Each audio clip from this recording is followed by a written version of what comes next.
Hey, welcome back to DieCash Cars. So today we got a Flashback Freedom Fast and the Furious Friday.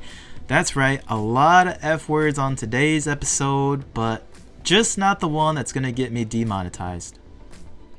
But today I wanted to talk about this Fast and Furious premium set, Fast Imports. This is the original Fast and Furious premium set to release back in 2019, and I wanted to do a 5-year checkup on this set. And yes, it's been 5 years since this set has released. Want to do a 5-year checkup to see where we are from a value standpoint and where this set is trending right now in the market. And what also spurred on this video was the fact that my buddy had put on an auction on some of his Hot Wheels, and I was able to get these 3 Fast Imports from the set for just $22, which I thought was a steal. I'm not sure if folks weren't interested, or maybe they already have this set, or maybe this set is so old that nobody knows what it is anymore. It could also be the fact that the S15 does have a cracked blister, and maybe I was the only one crazy enough to even buy it. But for $22, I would take these 3 cars loose any day. But that just made me think, you know what, it would be really cool to have a loose set of the original premium Fast and the Furious set. So these are the 3 that coincidentally I did not have, because I already have both the Skylines, the R34 and the R32 in loose format. So definitely we'll be cracking these later on in the episode to go with those 2 Skylines. So this premium release for Fast and Furious was definitely a surprise, because up to this point, since 2012, we had only seen Fast and Furious sets release as Walmart exclusive premium mainlines. So no real riders, no metal bases, but just fully detailed mainlines essentially with special card art. And these were definitely a big hit when they started to hit the pegs too. I just remember going out, competing with all the local collectors, trying to at least get one full set. And back then, Skylines were definitely not what they were today. The S15, still a relatively new cast. I mean, you definitely wanted it, but definitely did not hit the heights that it has right now. The first wave was definitely sold out instantly, but then we got a second wave, and then a third wave, and then I feel like we had some displays and some miscellaneous side end caps, and by the time you knew it, they were just flooding the market. They were just lining the pegs. Nobody wanted them. And you got to remember, back then, 5 years ago, collectors were still adjusting their wallets to this new $5 price point for carculture and premium Hot Wheels.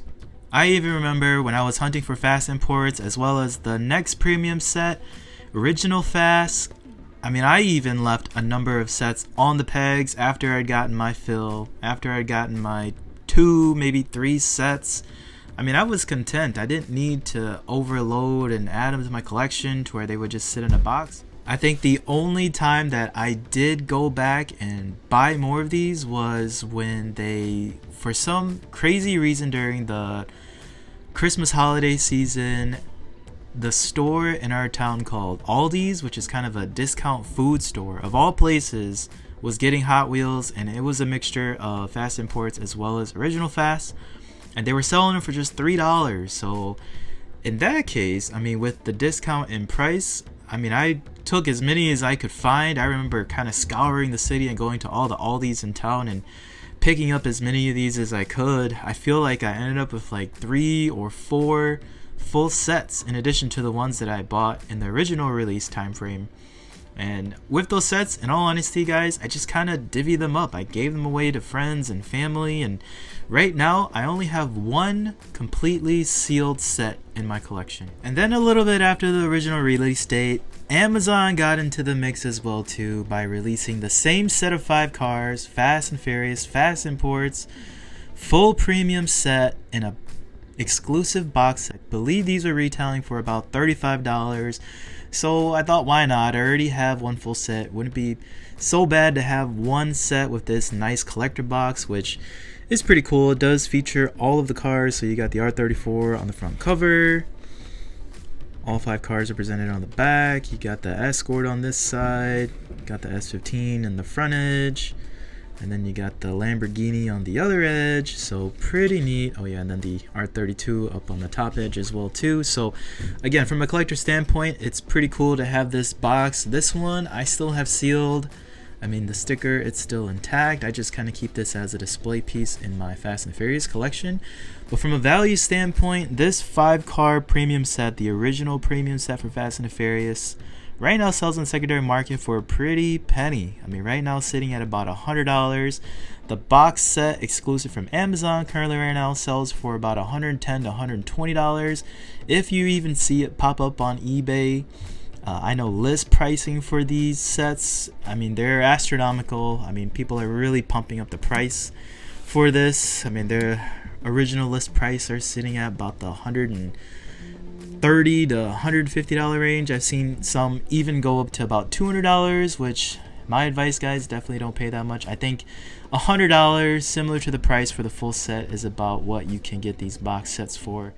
And I'm positive that I probably had a full set loose at one point, but with my recent move, as well as just wanting to help out friends and family, I'm sure I just gave away the rest of the cars, because I still do have the R32 and the R34 in my collection. But without further ado, let's break open the other 3 cars and reunite the full set in loose format one more time.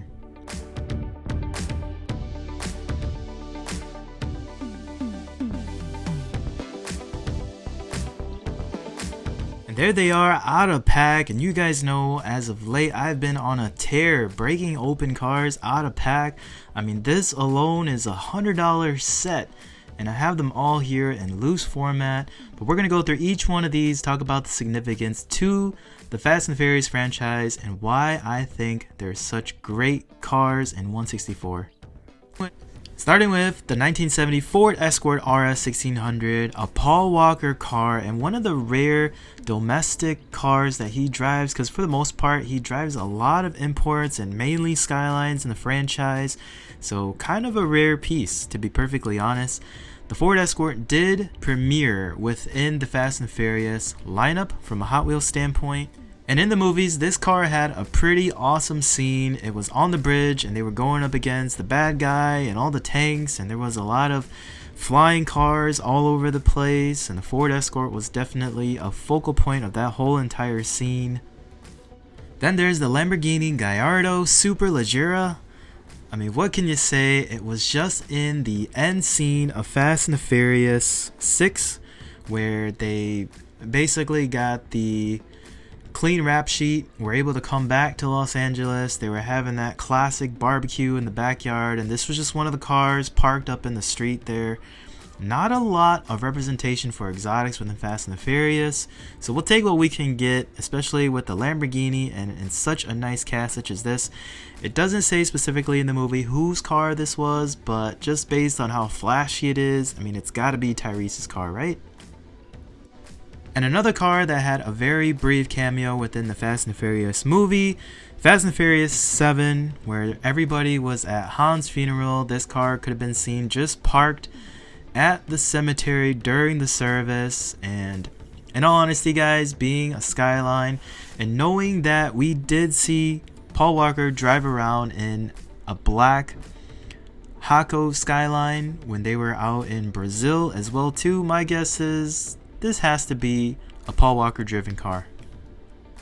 The Mona Lisa Nissan Silvia S15 from Tokyo Drift, and this car had a classic scene, being originally owned by Hans and then given to Sean to drag race, or drift race actually, versus DK, and by the time he gets to the top of the parking ramp, the car is in pieces. So classic scene, classic car. I mean, it looks great. This is the car that they took the SR20 motor and dropped it into the Ford Mustang and raced in the end as well too, so a lot of significance there. And this car, in all honesty, is one of the more expensive cars out of this 5-car set. Currently right now selling for about $30-$35, and even in loose format still selling for about $13 to $15. And from the controversial Too Fast Too Furious, there's the Nissan Skyline R34 driven by Paul Walker. I mean, how can you forget the opening scene of that movie? Because he gets the call from Ludacris, he speeds all the way to the location of the race, purging his nitrous. I mean, just super intimidating. And obviously he wins with this car, but the sad thing, this car does get caught by the police. But nonetheless, it's an R34, significance throughout the movie, and it's growing, in all honesty, in popularity. Not just because it's an R34, but because it was one of the original Paul Walker cars. If there was one car that I wish Hot Wheels and Fast and Furious would collaborate together and make, would be from the last movie, Fast and the Furious 9. At the very end scene, there was the most beautiful orange 240Z. It looked like it had a wide body kit, giant black over fenders. I mean, that thing just looked gorgeous, even in a standstill just parked on the side of the road. It doesn't seem like it's going to be part of the franchise moving forward. No clue who drives it, but man, if they could just make that into 1/64 scale for us, I would greatly appreciate it.